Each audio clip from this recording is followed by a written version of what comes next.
There are 7 different timeline tools you can use in Final Cut Pro to speed up your editing process. Let's begin by going to the left hand of the screen and you'll see this cursor. Click it and you'll notice that's the select tool. You can get there by hitting A, and you should hit A because commands are your friend. So the select tool allows you to grab your clips and move them about in the timeline.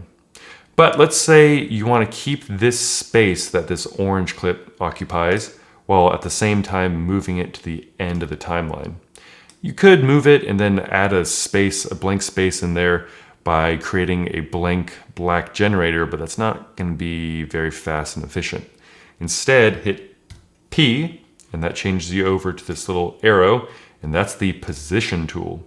That allows you to grab the clip, move it about, and where it was is now a blank space.